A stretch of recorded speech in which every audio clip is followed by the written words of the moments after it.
Bapak Ibu sekalian, saat perintah puasa itu diturunkan, hal pertama yang disampaikan oleh Nabi Shallallahu Alaihi Wasallam kepada para sahabat beliau pada masa itu dan berkelanjutan sampai kepada kita saat ini adalah menerangkan diantaranya tentang keutamaan Ramadan, untuk menjawab sekaligus mengentaskan hoax yang pada saat itu dibangun oleh orang-orang Yahudi yang tinggal di Madinah.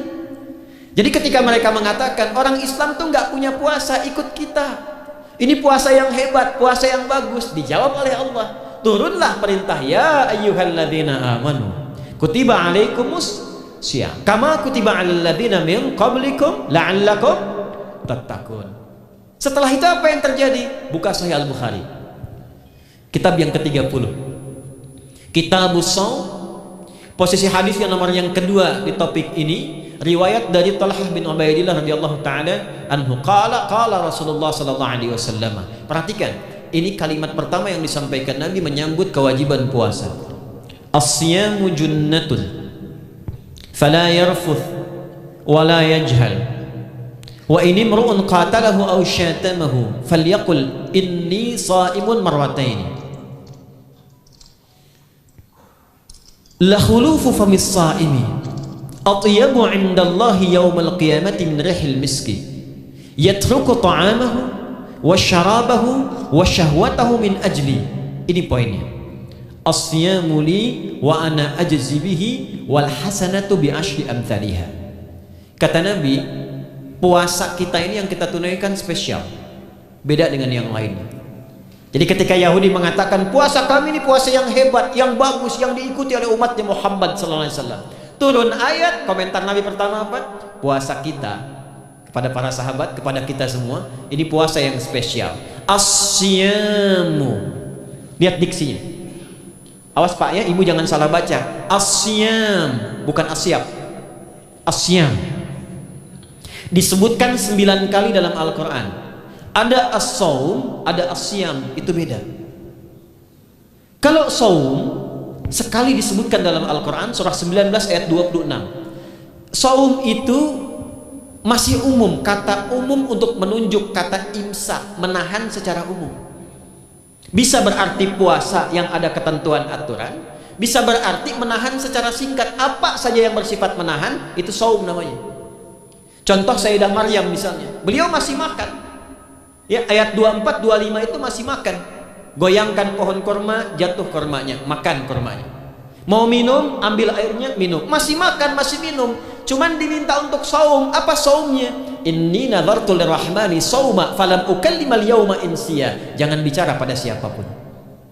Kamu dituduh kamu berzina, jangan jawab, biarkan bayinya yang bicara. Dan itu mukjizat pertama untuk Isa alaihi salam. Itu nanti dimulai di ayat 31 sampai 33 di surah Maryam, surah 19.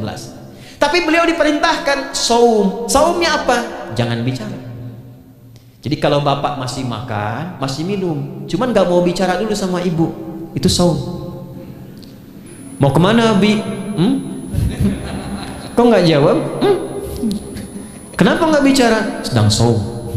Saum apa? Gak mau bicara sama mama. Itu bicara, contoh. Itu saum. Kalau siam 9 kali disebutkan dalam Al-Quran, itu khusus, spesifik. Ada aturannya, ada ketentuannya, nggak boleh sembarangan, nggak bisa kemudian seenak kita melakukannya. Ada ketentuan yang dibuatnya dan itu harus diikuti. Begitu diikuti, maka keagungan dan keistimewaan ibadah itu akan dilekatkan pada pelakunya. Dan menariknya, perintah puasa itu ketika turun ayatnya Al-Baqarah 183, kalimatnya bukan menggunakan saum tapi siyam. Ya ayyuhalladzina amanu kutiba alaikumus. Nah kata Nabi, asyamu junnatun. Kalau benar puasa kita ini kita tunaikan yang Ramadan ini, maka dia akan melahirkan satu yang tidak ditemukan pada ibadah lain, yaitu junnah. Ada jinnah, ada jannah, ada junnah, itu beda. Tapi semua katanya itu hurufnya sama, cuma harokatnya beda. Coba lihat ya, ada junnah, jinnah, dan jannah. Jannah artinya apa? Surga. Jinnah artinya apa? Jin, jamak dari kata jin, minal jinnati wan nas. Baik ya. Ada junnah. perisai. Itu ketiga-tiganya berasal dari huruf jim, nun, kemudian ta. Dalam bahasa Arab, setiap ada huruf dimulai dengan jim dan nun itu pasti tersembunyi, nggak kelihatan. Saya ulang ya, setiap ada huruf dimulai dengan jim dan nun, kalimatnya itu pasti nggak nampak, nggak kelihatan. Janin, kenapa disebut janin? Karena masih tersembunyi dalam rahim ibundanya, nggak kelihatan. Begitu keluar, tampak jadi bashar, jadi bayi yang terlihat. Jin, kenapa disebut dengan jin? Karena nggak nampak. Makanya fitrah jin itu, Pak, Ibu, fitrahnya tersembunyi. Jadi kalau ada jin melakukan penampakan, itu jin sedang punya masalah. Betul, itu nyata. Dan yang lebih punya masalah, ada orang-orang manusia yang mencari-cari penampakan jin. Itu sedang kurang sehat itu.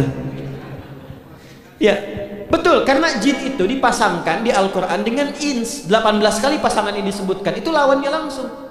Jadi jin tersembunyi, ins nampak. Ins itu kelihatan, makanya makhluknya tampak.